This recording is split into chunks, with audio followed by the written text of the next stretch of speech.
On today's Locked On Thunder, we're going to dive into the rotations, the defense, Bazley, Derrick Favors, Jeremiah Robinson-Earl, Lu Dort, and also get you set for tonight's game at home against the Golden State Warriors. What did the head coach have to say about this Lu Dort versus Steph Curry matchup? What will be a fascinating go at it to watch all night long. Lu Dort and Steph Curry go at it defensively for Lu Dort, trying to lock up the best shooter of all time. How will that go in round number 2 between those two players? All that and more coming up on today's Locked On Thunder on the Locked On Podcast Network, your teams every day. You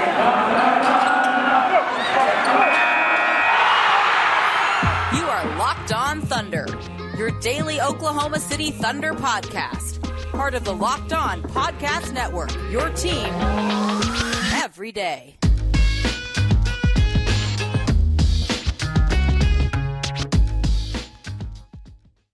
Let's get it going on the Locked On Thunder podcast on the Locked On Podcast Network, your teams every day. I am your host, Rylan Stiles. You can follow me on Twitter at Rylan_Stiles. It's at RYLAN_STILES. Follow the show on Twitter at LOThunderPod. Email the show, LOThunderPod@gmail.com. Call into the show, 405-362-7128. On today's show, we are going to dive into the preview against the Golden State Warriors tonight, but also recap more of this weekend, talk about the rotations, the defense, how the Thunder are starting to solve that defense, and of course, the headline tonight being Lu Dort versus Steph Curry. Today's show is brought to you by RockAuto.com. Amazing selection, reliably low prices, with partial cover need, RockAuto.com. And thank you for making Locked On Thunder your first listen every single morning, because we're here for you every single day. So there's a lot of different ways to start today's show. And of course, let's just go head into it. We're going to be bouncing around here from game to game, so we'll specify that as we get into today's episode. But number one with the Bull is Lu Dort. I mean, Lu Dort passes 1,000 career points this weekend. He had some great finishes at the rim. He did go only 1 for 6 from the three-point land on Sunday's game. 13 points, 3 assists, 4 rebounds, a steal, and a few highlight level plays that went viral on Twitter. And again, you know that I've beat this point up, but it's worth remembering, and it's worth bringing up again. It's hard to make highlights from Twitter that are just you bullying somebody. And it's just you being more physical and locking somebody down. It's not a simple block at the rim. It's just you frustrating somebody so bad that everyone would enjoy watching it. It's not just that quick, instant block at the rim, the way that Joel Embiid blocked Bazley at the rim, for example. Lu Dort has that it factor defensively. So he went viral with that this weekend, as he's known to do, one of the best defenders in the NBA. Had a nice couple finishes at the rim, which I've been saying all offseason long. If Lu Dort can begin to finish at the rim better and at a higher clip and at a higher percentage than his dreadful 51% from last year, then he overhauls his entire game.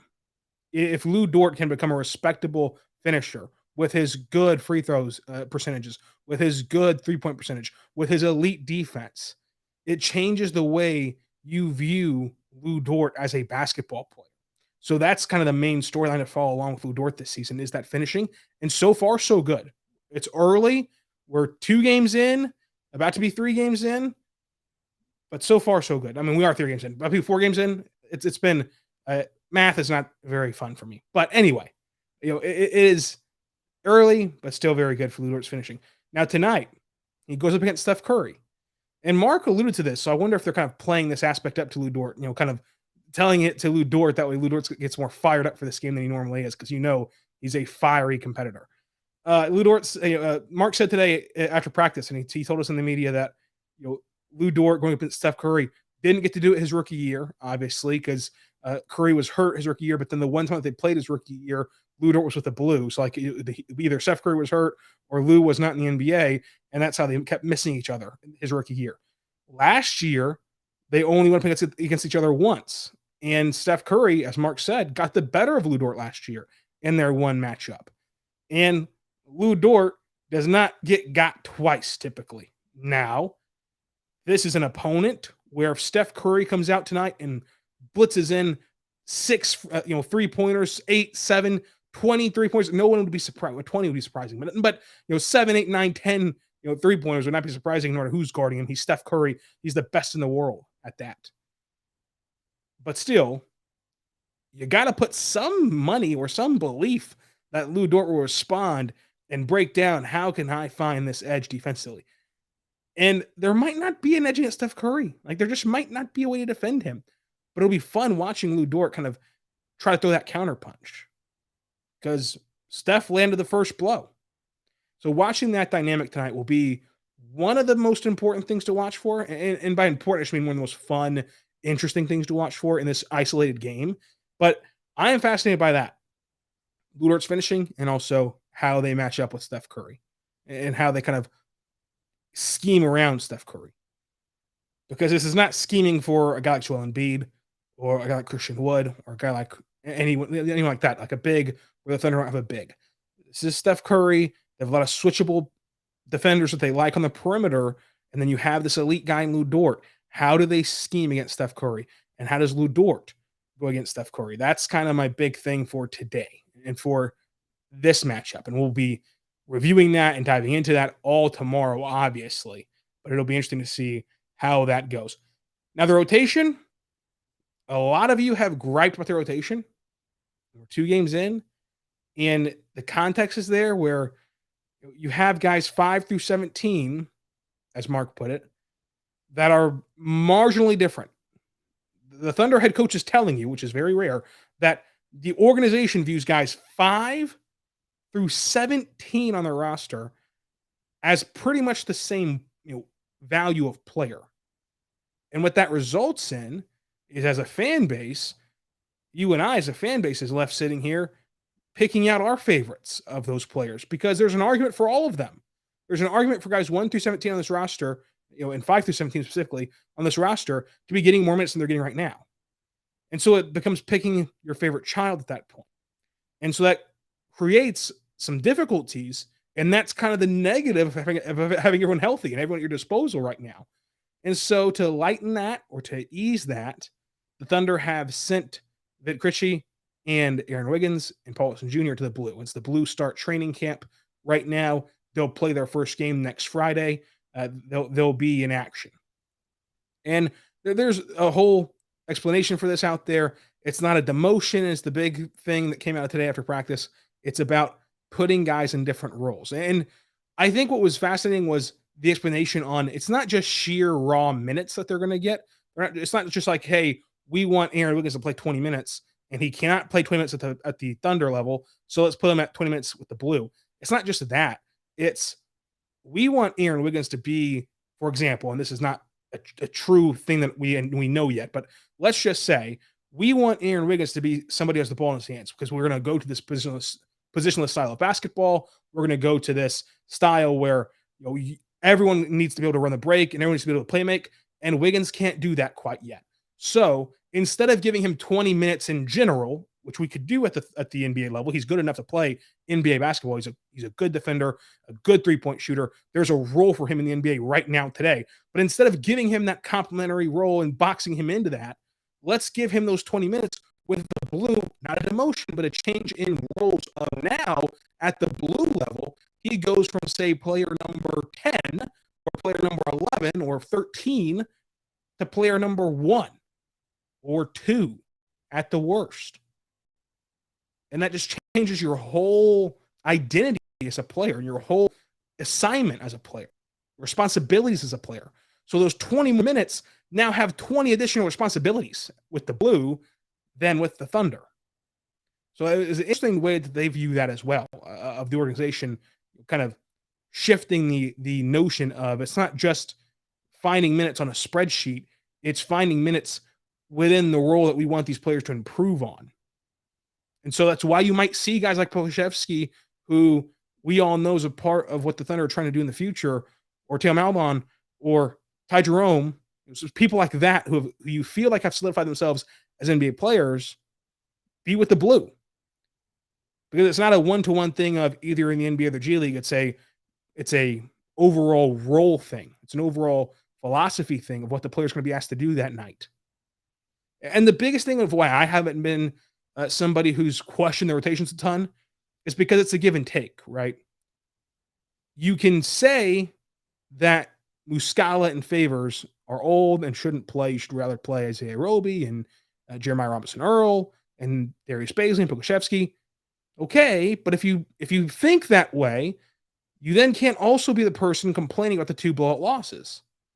Because the only reason this team was in that game on Sunday was because of the stability that Favors brought in the mid-range game with that unit, and the ability that Muscala brought with spacing the floor and being a good player whenever he was in the game as well on Sunday. So it's a give and take there. It made the games closer. It made the games more competitive and fun to watch at the cost of minutes for young players.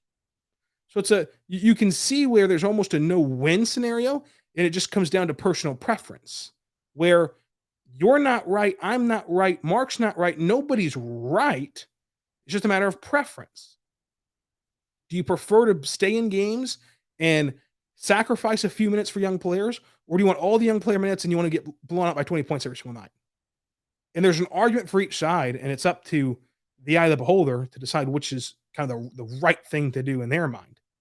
So we'll talk more about the defense on this team, Darius Baisley, and preview tonight's Warriors game all coming up. But first, I want to say right now about our good friends over at DirecTV Stream. DirecTV, does this sound familiar? You've got one device that lets you catch the game live, another device that lets you stream your favorite shows. You're watching sport highlights on your phone. You've got your neighbor's best friend's login for all the good stuff. Well, I want to tell you about a simple way to get all of the entertainment that you love without the hassle. And a great way to get your TV together is called DirecTV Stream. It brings your live TV and on-demand favorites together like never before. So you can watch your favorite sports, movies, and shows in one place. That means no more juggling remotes, no need to buy another device ever again. And the best part is there's no annual contracts. So get rid of the clutter and the confusion and get your TV together with DirecTV Stream. You can learn more at directtv.com. That's directtv.com. Compatible devices required. Content varies by package. directtv.com, DirecTV Stream. Listen, a lot of you right now don't know how to access Bally Sports Oklahoma to watch your Thunder play. A way to do that is DirecTV Stream. The choice package on DirecTV Stream lets you watch Bally Sports Oklahoma. So make sure you go and check that out. We are back on the Locked On Thunder podcast, on the Locked On Podcast Network, your teams every day. Make sure that you're following me on Twitter at Rylan_Stiles for all the updates on the Thunder. And also, I want to give a big thank you for making us your first listen every single morning. We're here for you every single day talking Thunder basketball. So subscribe anywhere you get your podcast from. Like, comment, subscribe anywhere that you get your podcast from, including on YouTube. It's all free. Every platform's free. Go subscribe, go like, go review on all the platforms, including YouTube. Right here, Locked On Thunder podcast, Locked On Podcast Network, your teams every single day, including your Oklahoma City Thunder every single day. And for your second listen of the day, after this is over, go check out Locked On Fantasy Basketball. Josh Lloyd, the host of the #1 fantasy basketball podcast in the world, will get you set up to date on what to do with your fantasy team. So let's talk about this game in general. And to put a bow on the Philadelphia game before we move into just kind of the in general thoughts on the team, for the Philadelphia game, it was a perfect game to watch because you never felt like the Thunder would win. So if you're somebody who, wants Thunder to lose, and get the draft pick higher and higher and higher and higher, obviously everyone wants that. The organization wants that. And it never felt like the Thunder would actually win that game. But the Thunder did throw counter punches every single time. And the Philadelphia 76ers had the Thunder at an arm's length the whole game. But whenever they tried to extend the arm and really Heisman you into the ground, it didn't work. They just had that same leveled arm's length. It was a perfect game. Obviously, the roster flaws haunted them. That's going to happen against big guys like Joel Embiid, obviously, and then you're helping off of guys like Seth Curry, and Seth Curry is going for a monster first quarter and a monster game. That's just what you're signing up for this year with this roster. That's just going to what you have to live with. But against Philadelphia, the difference was just the simple fact that Philadelphia shot 41% from three. The Thunder shot 25%.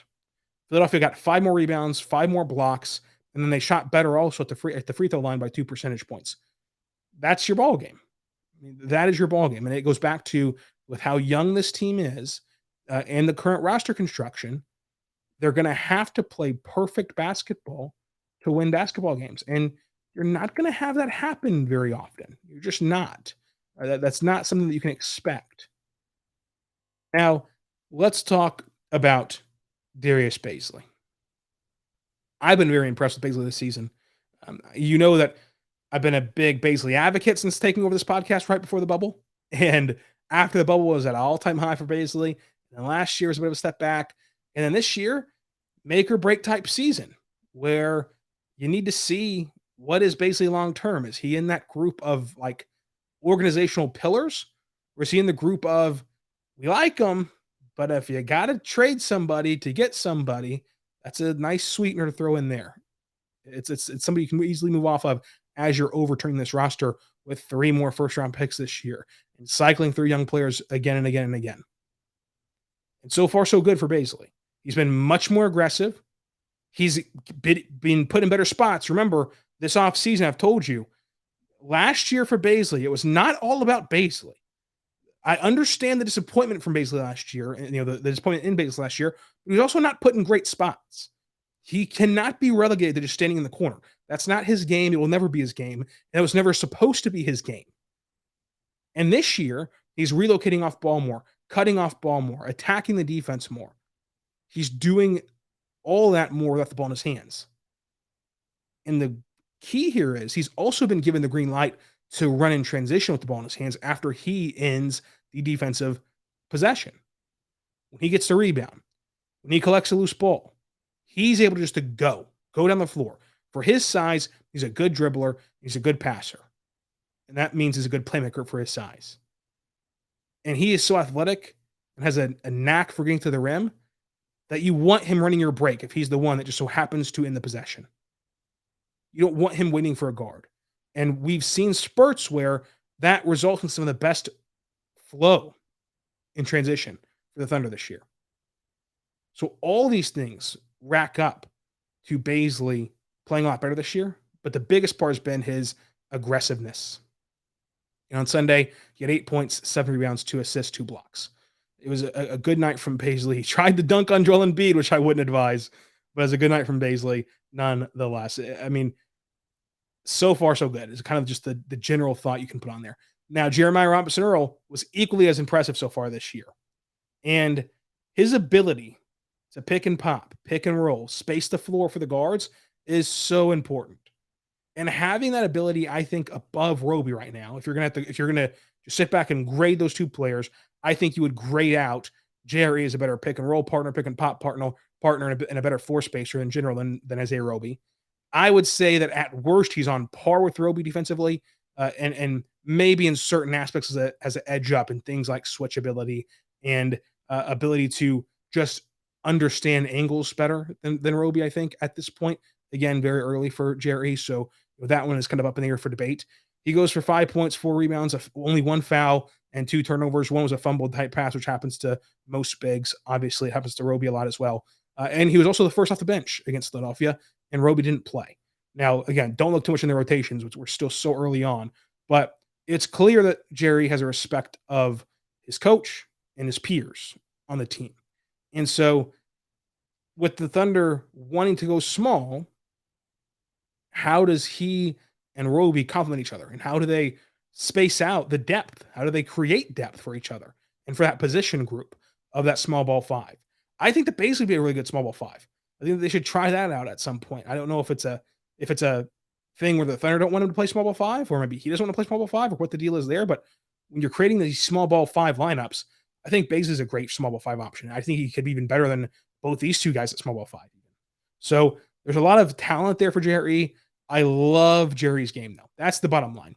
And Jerry would climb up my pecking order right now. Like he every game he plays, from the summer league to the preseason to the regular season, he has inched his way towards that top of the list of guys on this team who I think are going to be here when the Thunder try to win a championship. And that's what it's all about.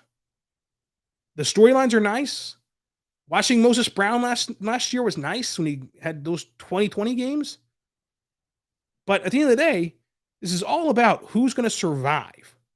Who's going to survive in advance and who's going to be on this team when they're actually trying. And GRE is quickly climbing the ladder of guys at that top of the line that you know for sure will be here. And that's crazy to say this early in the season, but it goes to show how mature his game is and how ready he came into the league. And that's a credit, I think, to Villanova as well. Absolutely it is. Coming up, we'll talk more about the defense, Derrick Favors, and preview the Warriors game. But first, I want to say right now, our good friends over at BetOnline.ag. BetOnline.ag is back and better than ever. It has a new website and interface with the start of basketball season, with more props, odds, and lines than ever before.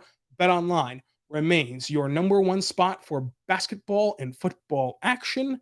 You can go there right now, BetOnline.ag, and receive a 50% welcome bonus on your first deposit whenever you use our code LOCKEDON. So that's BetOnline.ag. Let me tell you right now, I'm typing in BetOnline.ag right now on my web browser. I'm going to show you how quickly you can get the odds for the Thunder tonight. So BetOnline.ag, sports, basketball, NBA. Let's see here, NBA basketball games.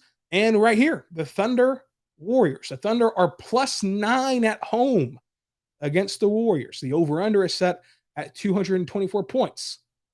We'll see how we bet later on in this episode, but that's what you can get at BetOnline.ag tonight, right now. At BetOnline.ag, using the code LOCKEDON for a 50% welcome bonus. Let's see right now. They're good friends over at RockAuto.com. RockAuto.com is a family-owned business serving you auto parts for all the parts your car will ever need.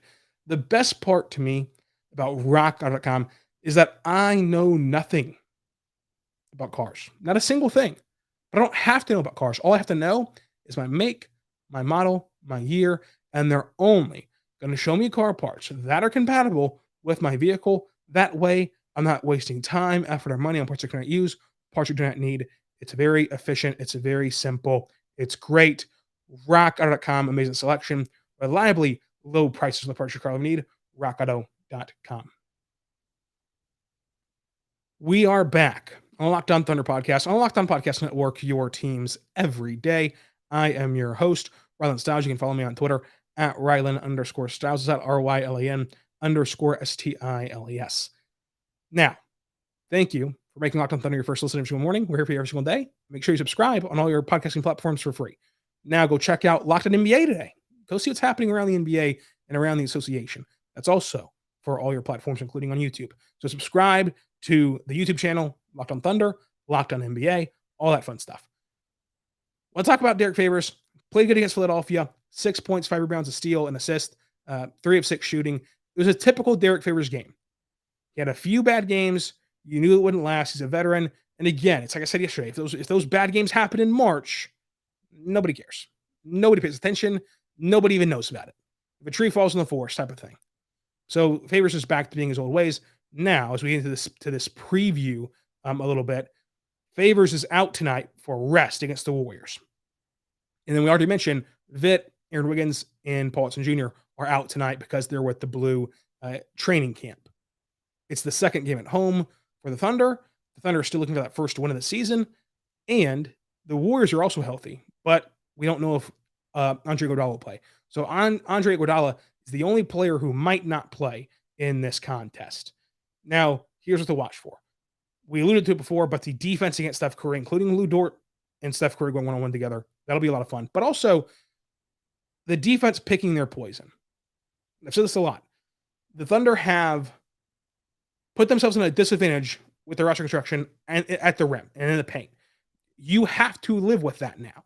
You've made your bed at this point, lie in it. You cannot compound the problem by also giving up open threes and open looks at the rim. Because if you do those two things, it's almost like you're doing nothing on the floor. Even though we know that they're not doing nothing, it just looks that way whenever you make the wrong decisions, make the wrong rotations. So how do they pick their poison better? They did a much better job at this against Philadelphia in the second half especially. However, even when they make the right rotations and defend the perimeter very well, they also can't get rebounds because they're no longer helping down low. So that's another reason why they help. They help down low to try to double the big man and kind of make them feel uncomfortable and contest the big shots because they don't have a big to do it, but also the team rebound. Because if Roby, for example, which is a small ball five, can't defend Jokic one-on-one, no one expects him to. Since he can't, he also can't really box him out one-on-one. It has to be a team effort to make sure you keep him off the glass. And so when you're not helping down low, you defend the perimeter, but you don't end possessions. Find ways to end possessions tonight against the Warriors. Will be interesting to me on how the defense plays. I'm very fascinated by that. Jeremiah Robinson-Earl, will he start tonight? Or will it be Isaiah Roby? In the preseason, Mark started Favors, Roby, Jerry. So far this year, he started Favors, Roby, Favors. Will it be back to Jerry tonight? Will it be back to Roby tonight? Roby did not play on Sunday. We'll see what happens there. Obviously, Roby has to play tonight. I don't know why he didn't play Sunday. He was healthy, available, good to go. Just didn't crack in the rotation. I don't know what that was about. Again, it just goes back to what we talked about at the top of the show, where there's just too many chefs in the kitchen, so to say. There's too many people to get minutes to. And now there's not. Now you've eliminated 3 players in terms of Vit, Wiggins, and Watson, and a 4th player in Derrick Favors. So it gets a little easier to find those minutes. And so Roby will be on the floor tonight. You can almost be assured of it. Do they start him? Do they bring him off the bench? That's a fascinating thing to watch for. Doesn't mean a whole lot, but it does matter a little bit. Now, the 2 things individually besides that is SGA building off that second half of the game on Sunday, where he played very well, and Josh Giddey's aggressiveness. Josh Giddey kind of found his rhythm and found his pace against Philadelphia, attacking the rim downhill, being more assertive. Can he build on that against Golden State? Can he kind of bring that same consistency? That's a big part of development, is finding out how to maintain and then how to grow and maintain again. We'll see how they do that as well. Now, keys of the game: limit turnovers, make threes, but while still taking good percentage shots. The Warriors are going to blitz in threes. There's going to be times where the Thunder are down 10, 11, 15 points, and you cannot get all that back in one play. And the Thunder roster is not built to get that back in like 3 plays or 4 plays or 5 plays. They're going to have to still take good shots.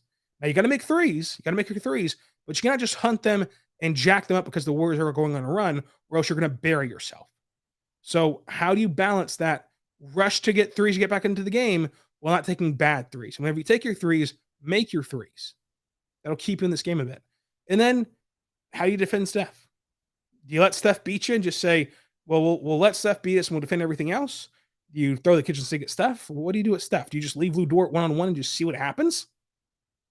Because that might be a developmental plan for Dort, where sink or swim for Dort against one of the best in the world and give him something to watch and learn from and explore of, okay, why is Steph getting better than me here or there on these clips, right? So who knows? This is about development, not about winning.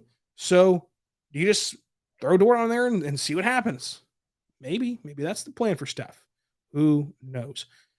I'm 0 for 3 on Bet of the Days. I've gone with the Thunder every single time. I'm doing it again. Thunder +9 at home against the Warriors. Moneyball pick, which is who leads the Thunder in 3-pointers made tonight, I think would be Lu Dort. So I've got Lu Dort, Moneyball. I've got Thunder +9. Tell me what you've got on Twitter at Rylan_Stiles. If you don't have Twitter, you can tell me LOThunderPod@gmail.com. Now, I want to thank you again for listening to today's show, subscribing for free on all your platforms, including on YouTube. And tomorrow, we'll be back here to recap this Warriors game, because we're here for you every single day. How exciting is that? So subscribe for free on all your platforms. And now that the show is over, go check out the Locked On Fantasy Basketball Show with Josh Lloyd, getting you set for all of your games tonight, setting your lineups for you, making sure you're having the prime team that can go win your league. Until tomorrow, when we recap this game on the Locked On Thunder podcast, on the Locked On Podcast Network, your teams every single day. Be good and be good to one another.